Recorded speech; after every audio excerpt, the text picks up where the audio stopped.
All right, welcome back to the Mind of Dave. I'm your host, Dr. Dave, and we have no formal intro yet for this podcast. So, just like wine, we're going to let it marinate and get better over time. So, let me ask you this, everyone out there. If you could create a life so dreamy you can't wait to get out of bed, would you jump at that chance? My guest today is Lisa Robb. This is actually a personal friend from way back in the days of having my office. So I'm super happy to have her on here. She's a national speaker on mindset. She's a 14-time marathon finisher, and I just found out she's just signed up for her 15th. So we're super excited about that. She's a certified life coach. She has some really cool credentials behind it as well. And she's the founder of Raining Glitter Coaching. And I have to say, one of the best retreat names I've ever heard of is Great Balls of Glitter Getaway Retreat that she does on a quarterly basis with women. And I think it's the best name that you could ever have for a retreat. So, Lisa, I'm super excited to have you on the podcast. Welcome. Yay! I'm so glad to be here. Perfect. Well, we start off with all of our guests. We have what is your favorite drink or food, and what is the memory associated with that? Oh my goodness. That is a tough one because I love to eat. Well, there you go. All right. I love to eat a lot. And so it's really hard to narrow down. So I don't know if it's my favorite, but my grandma makes mashed potatoes and meatballs every time we go to visit. And she's 94 years old. So it's a really big deal. And she makes super famous gravy that like everyone in the town, she's been written up in the newspaper for it. Oh, So it's great. Yeah, nice. really good. So I'm going to have to go with comfort food today and say mashed potatoes and meatballs from my Yeah. grandma. And hanging out with grandma. So, You know, grandma. have you sat down with grandma and have you written the cookbook yet? Oh my goodness, no, because I don't cook. Oh, but it would be cool to record that. Like, think about your generational, comfort food Yes. passing on that generation. And who knows, maybe in 20 years you will cook. And Yeah, you never know. Stranger yeah, things have happened. But you just yeah, got to go record it. maybe I'll have to think about that. Get it on a video camera. Say, Grandma, I'm going to record you and we're going to make this together. Yeah, we have done some videos with her making lefse, which is a Oh, yep. Norwegian food, and it's complicated. It's not super complicated, but there's a skill to it for sure. Yep. And my sister and I, it never seems to turn out when we do it on our own, but my grandma can do it like just so easily. So we've Yep. videotaped that before. We have the same experience, and we I think we have very similar family heritage of being from Wisconsin. Yeah. We make lefse and oh, what are they called? Rosettas. Uh-huh. I don't want to say Rosetta Stone. What is it? Yeah, I think it's just rosettes. Where it's like the deep fried uh, Okay. kind of cookie thing. Yeah. Very Norwegian, and we've done that with grandma and grandpa for a long, long time, Yeah. and it's such a huge family tradition. Yeah. So fun. So, do you brown sugar and butter in cinnamon in your lefse, or are you a Oh, jelly person?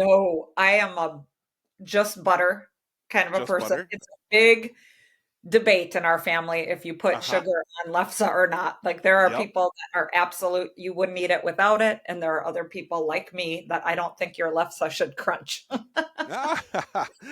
Got it. Yep. I love a little bit of butter, brown sugar, and cinnamon on it, Yeah. and yeah, or like the older lefse, like as it starts to get a little bit older, as you leave it in the fridge for a little bit, I totally am, put some strawberry jelly into it. Oh, Yeah, yeah. Ours never gets older because we don't have it you that eat it often, right and away. so it's a hot commodity, and Yep, it just is gone. got it. We spend a whole day making just bags and bags of it, and Wow, yeah.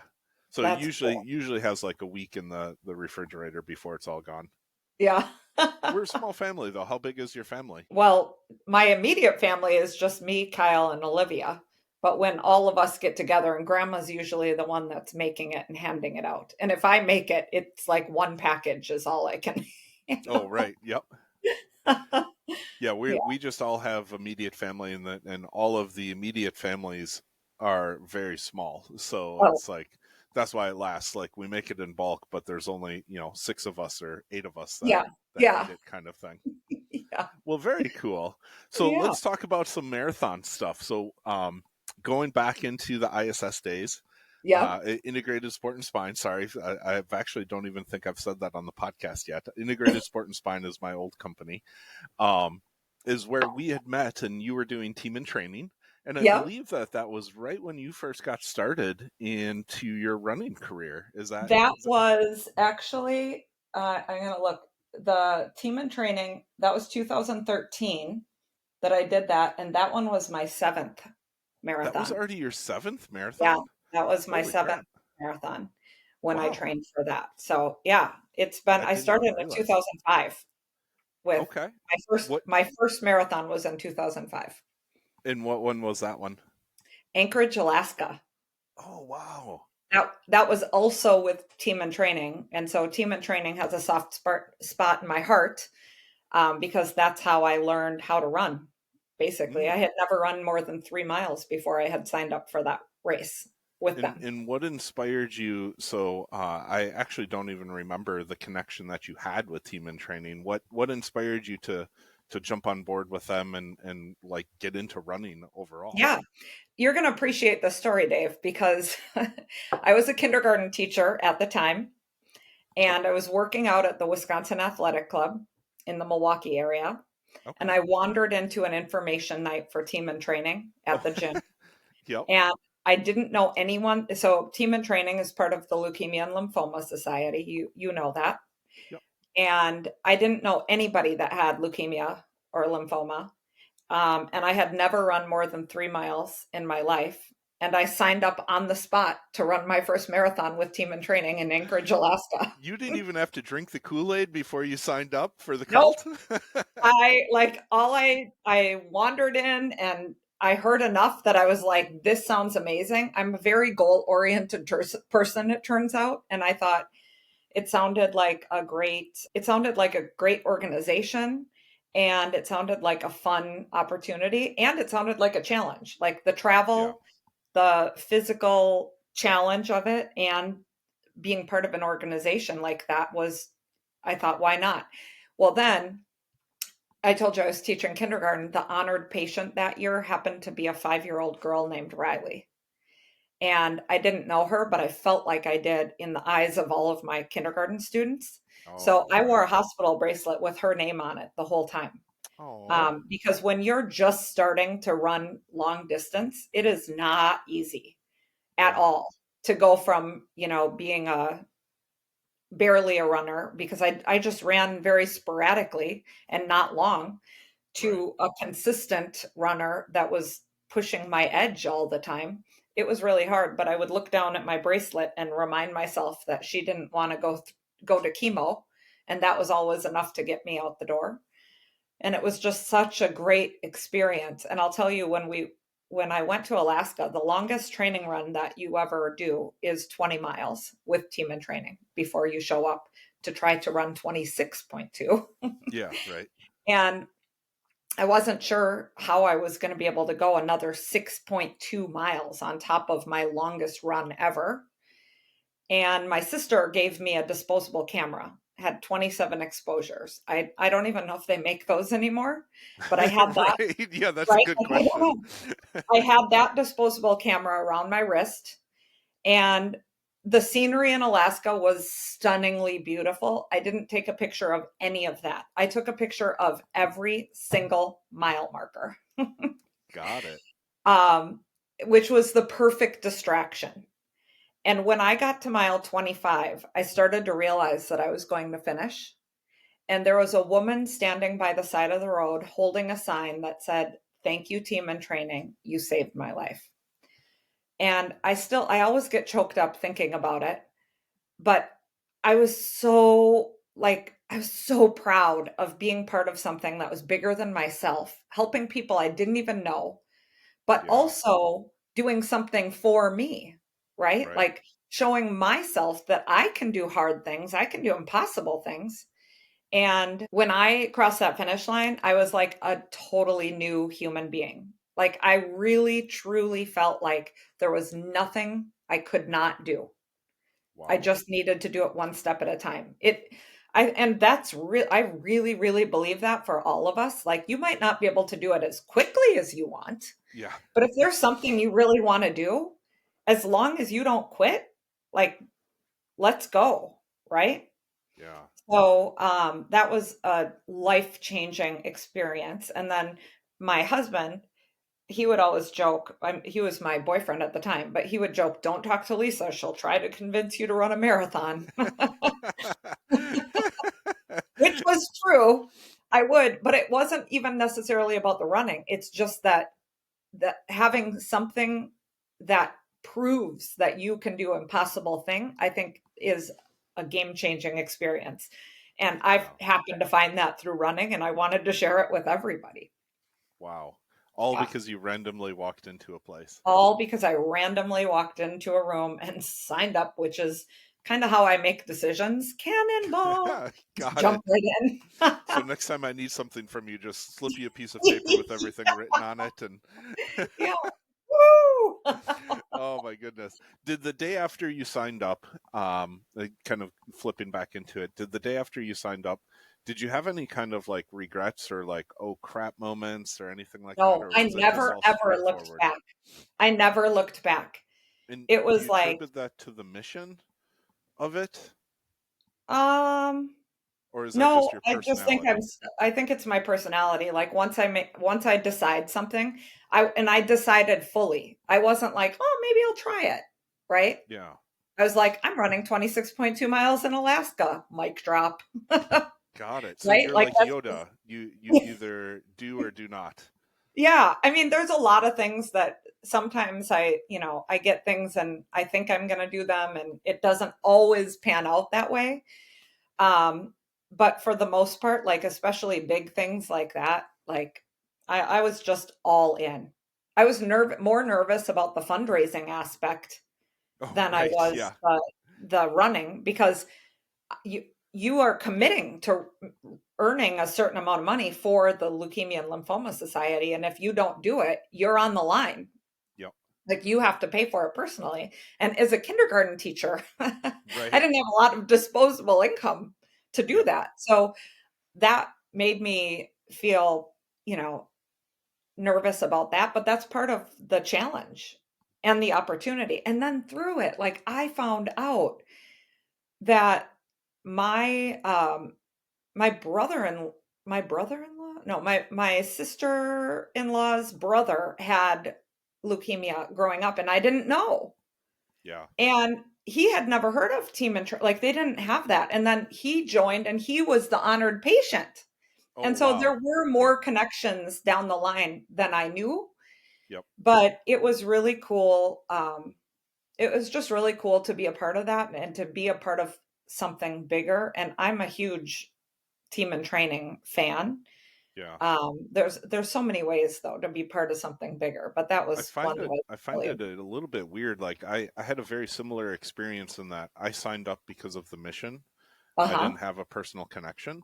Uh-huh. And I just loved that the research that they were doing, the money that they were collecting, where it was going to real research and Hmm. not the organization itself. Like it was a really good structured thing, and I decided to put my time and effort into it. But I was shocked that once you get into it and you start talking to people, you realize, oh, I'm connected to 5 people who have had leukemia. It's kind of one of those silent diseases that people like really don't talk a lot about, and the people who have had it and experienced it, I don't know what it is about the culture, but they do a really good job of like moving on with their life about it. Yeah. I don't know if it's the support system, it has to be, but they But it's don't make also it speaks to their success, right? right. Like, that they are able to be healthy and well and live just a completely normal life, Yep. right? Like, you can you can get your health back, get your life back. And it's Yeah. because of the research and things that this um, organization is doing. A big part of that. I remember going to the pasta dinner the night before, and they were sharing like how much money Team and Training raised and what it was going to do. And I don't know all of the ins and outs of the medical treatments, right? Right. But I remember sitting at a table with this woman, And she just had tears running down her eyes.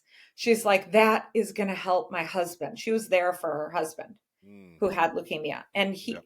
she was just like, it really was like a powerful thing for her. She's like, that is what is needed. You know what I mean?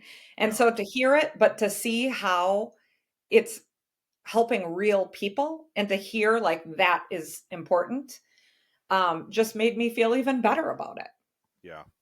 Yep. Yeah. Yeah, I got hooked in right away. The stories um and too, like that proven track record. What was it? Gleevec, I believe, is how you pronounce it.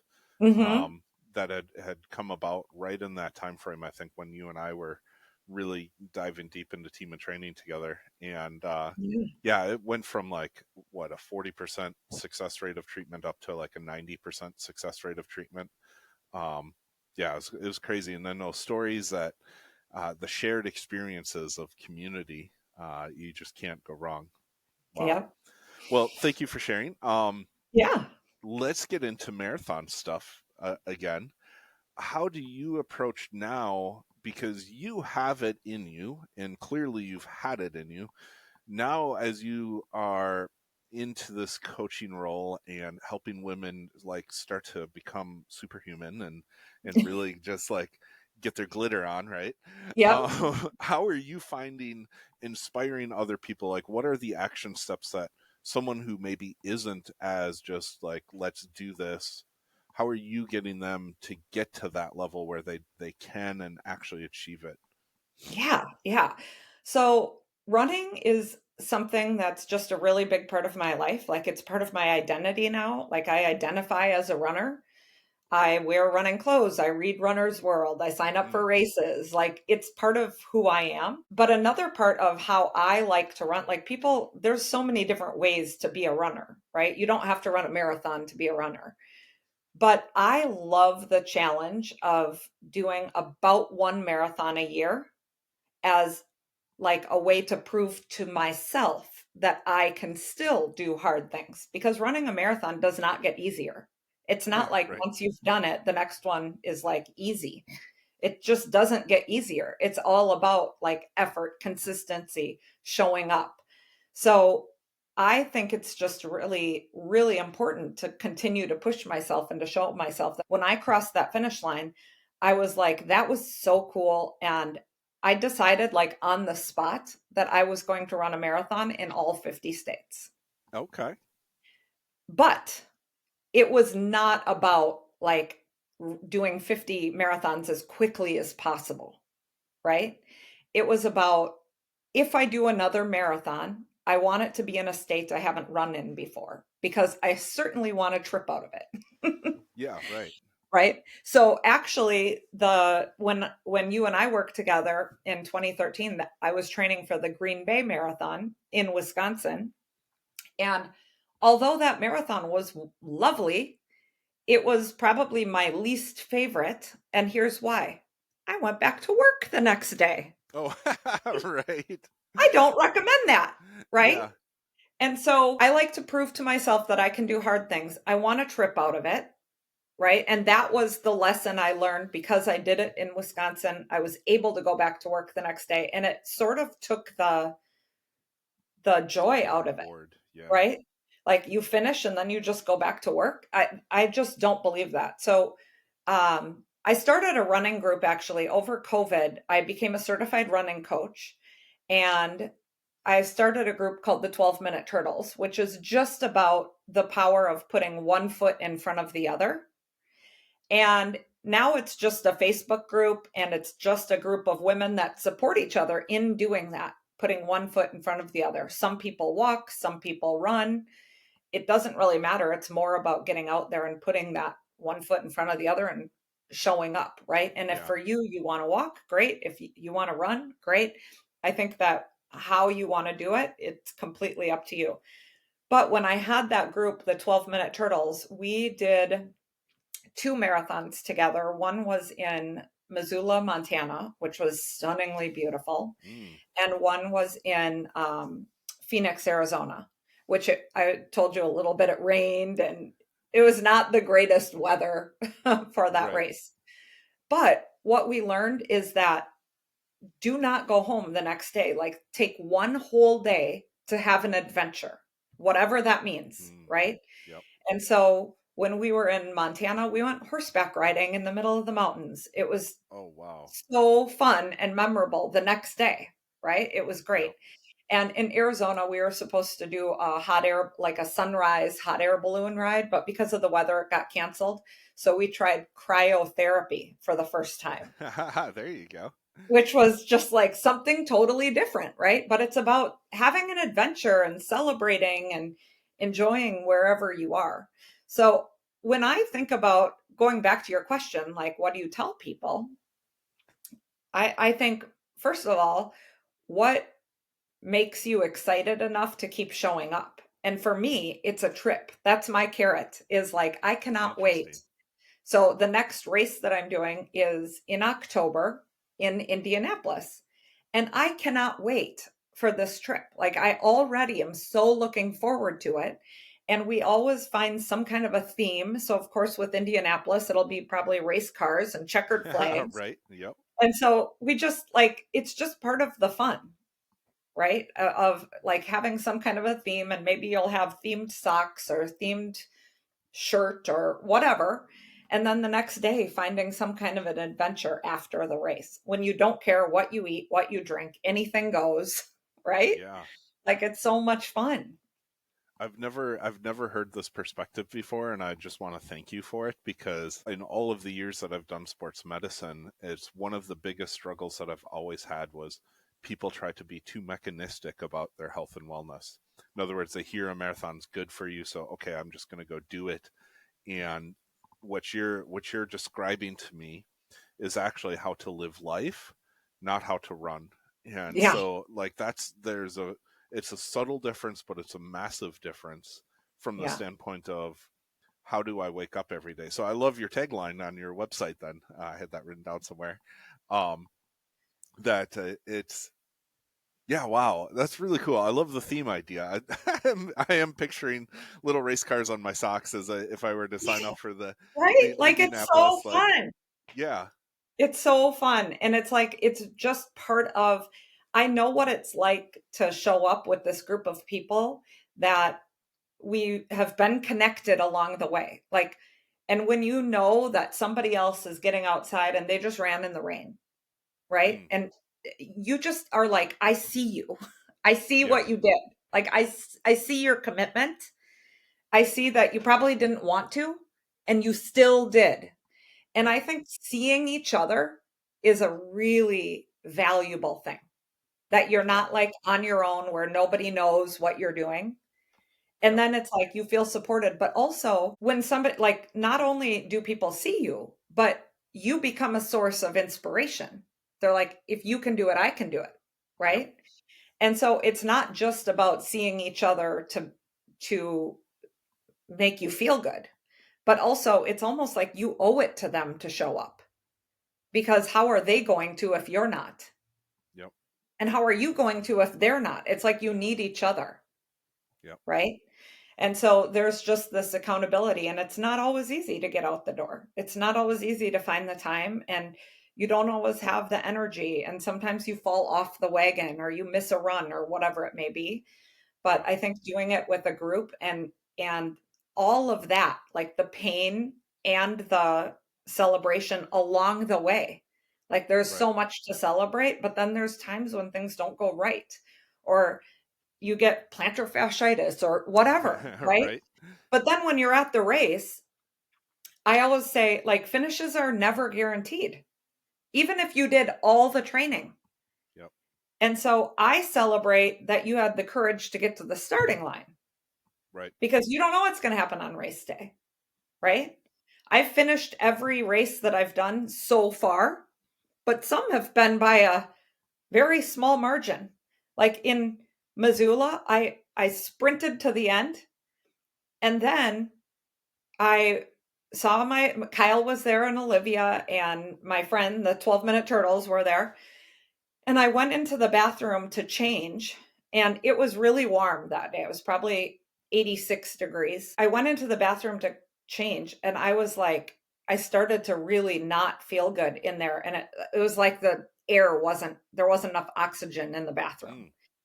And I was starting to get lightheaded, which made me feel nervous. Yeah. And so I like hurried up and put on my dry pants and I left the stall and I sat on the disgusting bathroom floor. Oh. That's how bad I felt, right? And someone said, "Are you okay?" And I said, "I don't think so," which that's unusual. And so she helped me up. I couldn't move my legs from my knees down. They Wow. wouldn't, like, I had nothing. And so I was like, "Oh my gosh," like I had to lift up my leg using my thigh because my calves and my feet did not work. And I went right outside the door, sat on a bench, and I was like, "Tell my husband that's him in the blue shirt."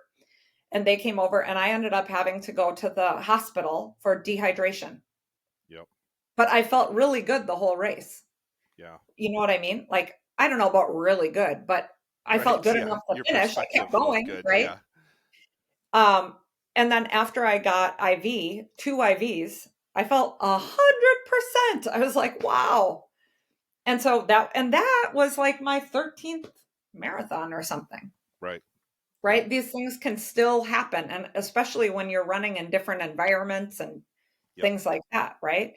So there's always a lot of lessons. But the point is, you keep showing up, right? You Right. keep, and it's not guaranteed, but having that support of each other, that like you watch along the way all the effort that you're putting in. And then when you do finish, like you celebrate like crazy. Yeah. Yeah. It's a true testament of the daily grind, and research even supports this Hmm. through and through, that it's not about how much money you spend. It's not about your gear. It's not about, what fancy type of workout that you're doing. It's the consistency of showing up every day to get you to the start line. And I know you and I have had this conversation too, is when I was in my office, that was one of my goals, was always to get people to the start line. And Yeah. people would always be mad when I would throttle them back on their training of like, okay, I know your marathon's coming up, but your piriformis syndrome is getting out of control. Let's do 15 to 18 miles max. You're going to be just fine on the day of if you can get to the start line. Yes. People just really forget that perspective of what their actual goal is, because it's way too easy to fall into the trap of, if I don't hit my metrics, and this is one of the downfalls of biometrics, is if I don't hit those metrics according to my training plan, I'm going to fail. Yeah. And they feel like a failure, and they have no idea how to mentally handle it. So let's Yeah. talk about if people do fail, how are they supposed to try to get back onto their feet, so to speak? How do you help your tribe of people? Like if they have some bad training days, if they don't hit their mileage, like what do you encourage them to do to kind of flip that equation back around to keep them Yeah. going on that daily aspect? Yeah. So first of all, it's not if they fail, it's when, right? Okay. Because Yep. in my experience, we all fail. Like to me, when I finished the marathon in Missoula and then had to go to the hospital, that's a fail to me. I mean, I finished and I'm proud of the finish, but Right. it's still a fail, right? Yep. It made me question, like, how can I run that far? And what I learned from that, and I think it's just like we're always learning, right? It's part of our process. And my body is different than your body is different, right? Because we're like, we just need different things and you have to get to know your own body, right? And we have different ailments or different things that go wrong, right? And so it's all about experimenting and finding out what you need. So for me, what I learned in that race, my 13th marathon, was I was probably always running dehydrated, Mm, right? Not enough to get sick like that, not enough to right. like need to go to the hospital, but I wasn't drinking enough to feel well, Right. right? So when I left the hospital after I had two IVs, I didn't even feel like I ran a marathon. And I was like, "What? This could be possible with right? Like this could be possible. Could I run a marathon and feel this good?" Right? Yeah. So I just tell people, first of all, there's failing along the way and then getting back into it, right? And then there's failing the day of the race. And I think that if you look at pretty much any race across the board, there's people that do not finish, Right. right? Always. And so to me, it's about what do you decide that that means? And I think you need to know your answer to that before you even start, before you even line up, right? Yeah. And so for me, there's so many things that could happen. There's problems that can come up because you're traveling, or maybe you ate something that didn't agree with you and your stomach is not having it that day. Or maybe you like trip off a curb and sprain your ankle and can't step on it. Like, who knows what could happen? But what do you make that mean? And if you decide ahead of time, if I don't finish, or like you were saying before, if I don't hit my metrics, I'm a failure, then you can totally decide that. Right. But who wants to be friends with somebody like that? Right? There you go. Put Right? some Like, social pressure into there. yeah, like really, like if you don't fail or if you don't finish, then you're a failure. That I just fundamentally disagree with that. And so, and we get to choose. We get to choose, right? So you can choose that it means that you're a failure, but you have to live with that person, that you have to wear the label of failure, and it's a choice. So my choice is to show up at the starting line, to know that the finish is not guaranteed. And if I don't finish, you better believe that I'm going to have one hell of a comeback story, Yeah. right? Like I'll just do it again. Like Yep. looks like I'm coming back next year, right? Like and I don't have any judgment about that because that's like the underdog story, Right. right? That most people cheer for. And there's so many examples of that, that people like people that fail and that don't hit their time. And like Dina Castor, have you read her book? Mm-mm. Oh, I can't think of the name of it offhand, but it's very good. Hmm. I wish I could remember. You Anyway, can I read send it to that. me. I'll put it in the show notes. Okay, okay. Anyway, it's a really good book because she doesn't give up. Like she keeps trying things and she's talking about things that aren't working and she doesn't hit her goal and she like then what? But she eventually wins the Boston Marathon, for crying out loud, right? Yeah. So it's just a really incredible story. And what do you choose to tell yourself when you fail? And if you choose to be surrounded by a bunch of people that are going to support your comeback if you need one, then that's you're in the right group, right? Yeah. And then it sets you up for win or lose. We're going to have some fun. And if I have to have a comeback, like then what could we do with that, right? Yeah. Indianapolis Marathon 2.0. Here we go. Let's do it, Right. right? And I don't know. That's what I think about that. Got it. Okay. Well, how do you get? How does one go about? And you got pretty lucky. You just walked into a random room and found Team in Training. How does one go about building a community of people? Like what should some first steps be for some people who are maybe interested? They're inspired by hearing your stories right now. Like what kind of online resources are available for people right now? Like how do they get involved in their community to do this? Yeah. Well, there's a lot of local running groups. Okay. What I've found is my experience as a back of the pack runner, because I don't know if I've mentioned that, but I Yeah. am a back of the pack. I am not going to qualify for the Boston Marathon anytime soon. Not win it, not come close, right? Like I don't think I'll ever qualify with my times. I am a true back of the pack runner. And I've found that although a lot of running groups say that they're open to all speeds and all and they love runners, but it's intimidating sometimes as someone that is in the back of the pack to join that group. And so I think finding like a couple of different things. For women, I have the 12 Minute Turtles Facebook group, which is just an online support group where basically we just talk about getting out there, what our commitments are, and share our triumphs and our struggles along the way. And then we're meeting up in Indianapolis, and Indianapolis has a 5K, a half marathon, and a full marathon, so pick your poison. Yep. So that's a free community that you can join. Cool. But also, like, if you have a running group in your area, like, is there a neighbor or somebody that you could say, hey, do you want to do this with me? And have kind of a buddy system with tackling some of the in-person running communities, because some people just really like that. Yeah. Or if you're on your own, like, just what kind of support can you find there?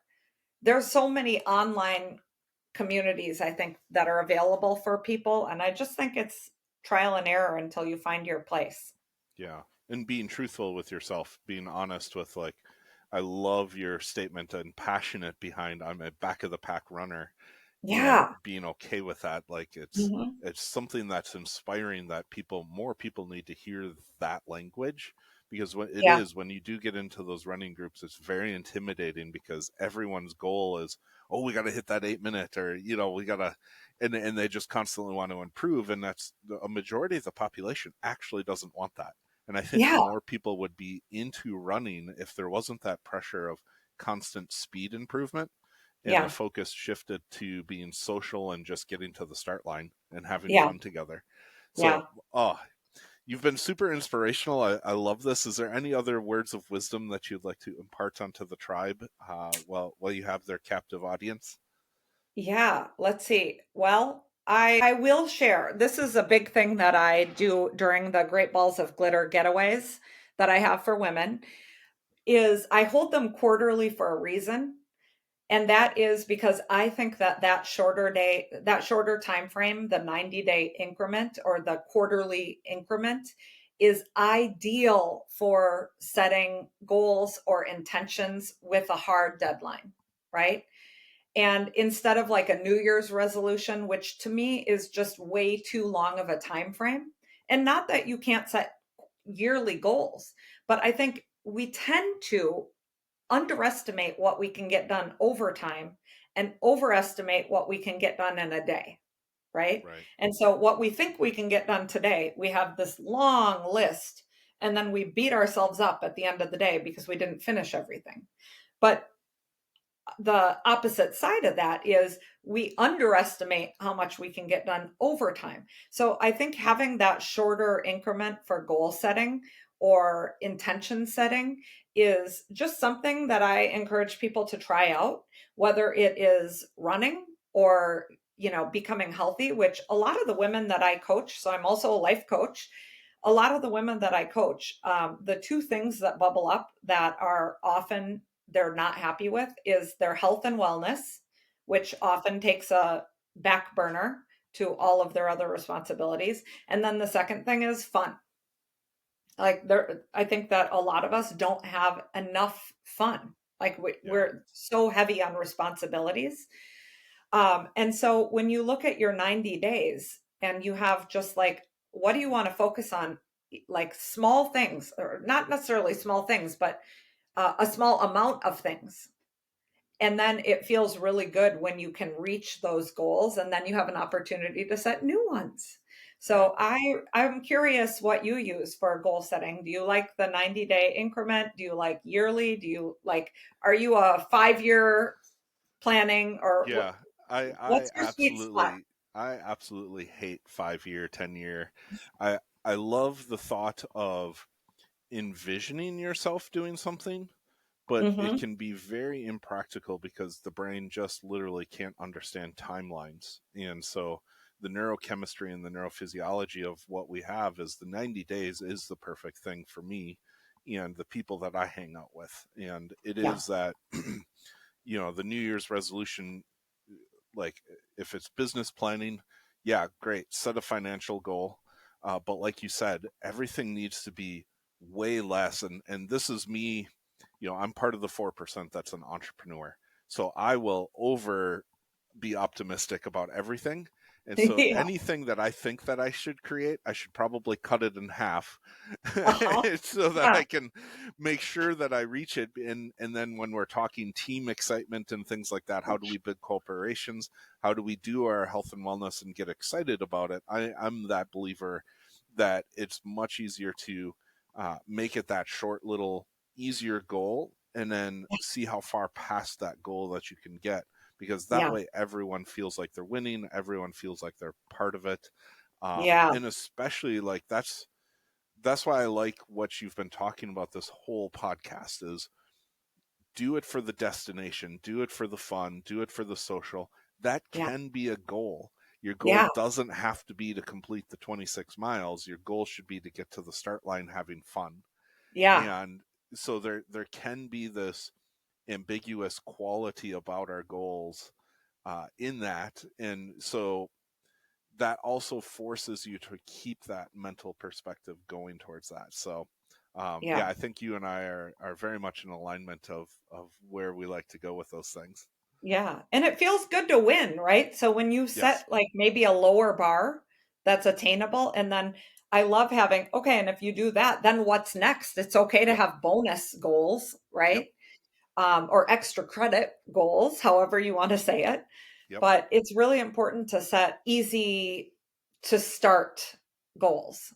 Yep. So I think the easy to start is a really big key. And I use running all the time as an analogy. But if you're just starting to run, maybe your goal today is to put on your shoes and get out the door. And that's it. Yep. Like if you only make it to the end of the driveway, you still won, Yep. right?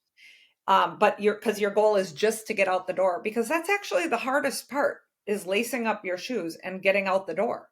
Yep. So if you can do that, Yeah. like It's the you might pushing the think, oh, boulder up the hill. I didn't even run. Well, that's okay. You just did the hardest part, Yep. right? I remember hearing an interview, I think it was like a ballerina. She didn't even have a goal of practicing. She had to take a cab to her studio.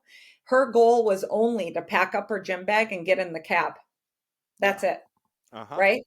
Because once you are there, it just kind of happens naturally. Yep. And that's the hard part. So I really love to encourage people to set really low bars for themselves that are attainable, especially when you're first starting something, Mm-hmm. to make it, to set yourself up for success and winning. And don't think too far into the future because sometimes that can get overwhelming. Just know that if you Yep. keep putting one foot in front of the other and showing up, you're going to get exactly where you want to go. Yep. Yeah, I like the. I've done this personally for myself quite a few times when I started realizing this equation that it's more important to show up than it is to do the thing. Yeah. And so, like, even just getting to the gym and getting yourself permission of doing the one lift, and then you Yep. feel too tired and going home. Okay, that's great. Okay.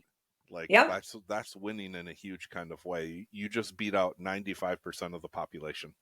Yep. Exactly. Exactly. So this has been so fun talking with you. Yes, Lisa, thank you so much. I definitely enjoyed the inspiration and catching up. What's the best way? So the 12-Minute Turtles Facebook group, is it just Yep. called the 12-Minute Turtles? We'll obviously It's put just it in the called show 12 notes. Minute Turtles. It's a private Facebook group. You just have to request to join, and then we'll let you right in. You just have to tell us who you are, how you heard about us, that kind Yep, of thing. got it. Okay. And happy for women to join us there. Otherwise, my website is raining glitter coaching. So raining like weather, Yep. glitter coaching, which came from the best compliment I ever received. I was listening to another podcast that I was telling my best friend about. And I said, they give you little tips for how to be happier. And she said, Lisa, if you were any happier, it would be raining glitter. And So that's where that that name stemmed up. that's where that came from. That So is so cool. rainingglittercoaching.com is a great way to find me. And then I'm on Facebook, Instagram, and LinkedIn. Okay, perfect. Well, Yeah. thank you very much for your time, and I will put all of this into the show notes. For those of you who haven't done so yet, please be sharing this around. We have to spread the word about all of this. And referrals are definitely what make all of our businesses and all of our personal lives better, and definitely encourage you to get into some running groups and get inspired to take some action. So thank you very much, and we will talk to you on the next podcast.